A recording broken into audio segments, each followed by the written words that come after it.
ഞാൻ കിച്ചണിൽ കയറി ആദ്യം തന്നെ ഒരു ഗ്ലാസ് വെള്ളം കുടിക്കൂട്ടോ, പിന്നെയാണ് അടുത്ത പരിപാടിയൊക്കെ നോക്കുക. അപ്പോൾ ഇന്നലത്തെ ദോശ ബാറ്റർ കുറച്ച് ബാക്കിയുണ്ട്.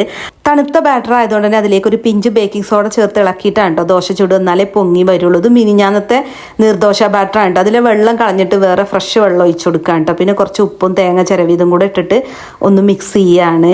ബാറ്ററിലെ വെള്ളം മാറ്റണത് എന്താ വെച്ചാൽ തണുത്ത ബാറ്റർ ആകുമ്പോൾ അപ്പം ചുട്ടാൽ നന്നാവില്ല. അപ്പോൾ ഫ്രഷ് വെള്ളം ഒഴിക്കുമ്പോൾ അതൊന്ന് ബാലൻസ് ആയി കിട്ടും.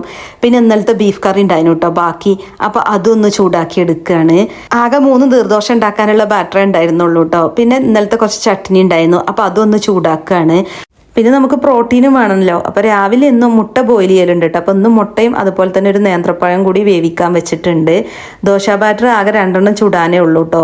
ഇതിപ്പോൾ ഇന്നലെ ബിരിയാണി ഉണ്ടാക്കിയോണ്ട് ഋഷു സ്കൂൾ വിട്ടുന്നിട്ട് ബിരിയാണിയാണ് കേട്ടോ തിന്നത്. അതുകൊണ്ടാണ് ഇപ്പോൾ ദോശ ബാറ്റർ ബാക്കി വന്നത്. ബിരിയാണി ഉണ്ടാക്കുമ്പോൾ പിന്നെ ദോശ അപ്പൊന്നും ആർക്കും വേണ്ടല്ലോ. അതുകൊണ്ട് തന്നെ നീർദോശ ബാറ്റർ ഞാൻ ദോശ ബാറ്ററിലേക്ക് ആഡ് ചെയ്യാതിരുന്നത് കേട്ടോ. അതുകൊണ്ട് അതും ബാക്കി വന്നത്. അപ്പോൾ ഇന്നലത്തെ ബിരിയാണി ബാക്കിയുള്ളത് കൊണ്ട് തന്നെ അതാണ് കേട്ടോ ഋഷുവിന് ലഞ്ച് ബോക്സിലേക്ക് കൊടുത്തു വിടുന്നത്. അതൊന്ന് ആവി ഒള്ളിക്കാൻ വേണ്ടി പുട്ടുംപാനിയിലാക്കിയിട്ടുണ്ട്. പിന്നെ ഇന്നിപ്പോൾ ഫ്രഷ് ആയിട്ട് ഉണ്ടാക്കുന്നത് ചായ മാത്രമാണ്.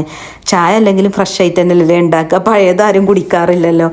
ഇങ്ങനെയൊക്കെ വല്ലപ്പോയി മാത്രമേ സംഭവിക്കുള്ളൂ കേട്ടോ. അല്ലെങ്കിൽ കിച്ചണിൽ രാവിലെ ഒരു അങ്കംവട്ടാണ് ബ്രേക്ക്ഫാസ്റ്റും ലഞ്ചൊക്കെ റെഡിയാക്കുന്നത്.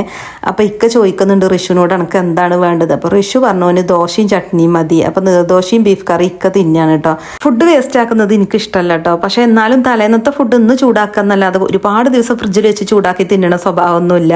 അപ്പോൾ ഋഷുവിന് മുട്ട കൊടുത്തപ്പോൾ അവന് വേണ്ടാണ് കേട്ടോ. അപ്പോൾ അവൻ്റെ മുട്ടയും കൂടി ഞാൻ തിന്നെയാണ്. 2 മുട്ട തിന്നുകൊണ്ട് തന്നെ പഴത്തിൻ്റെ പകുതിയെ പിന്നെ ഞാൻ തിന്നോളൂ കേട്ടോ. ബാക്കി ഇക്കാക്ക് കൊടുത്തു. അപ്പോൾ പാലും കുപ്പി 3 ദിവസമായിട്ട് അവിടെ വെക്കാൻ മറക്കണം. അപ്പോൾ അതൊന്ന് കൊണ്ടുവന്ന് വെക്കുകയാണ്. ഋഷുവിന് പുതിയ ഷൂ വാങ്ങിയിട്ടുണ്ട് കേട്ടോ. അപ്പം ഇന്ന് ഷൂ ഇട്ടിട്ടൊക്കെയാണ് പോണത്. അല്ലെങ്കിൽ മഴ ആകുമ്പോൾ ഷൂ അത്ര നിർബന്ധമൊന്നുമില്ല. അങ്ങനെ ഇന്നത്തെ ടാസ്കൊക്കെ തീർത്തിട്ട് ഓല് പോയിട്ടുണ്ട്. ഞാൻ ഇനി എൻ്റെ ബാക്കി പരിപാടി നോക്കട്ടെ.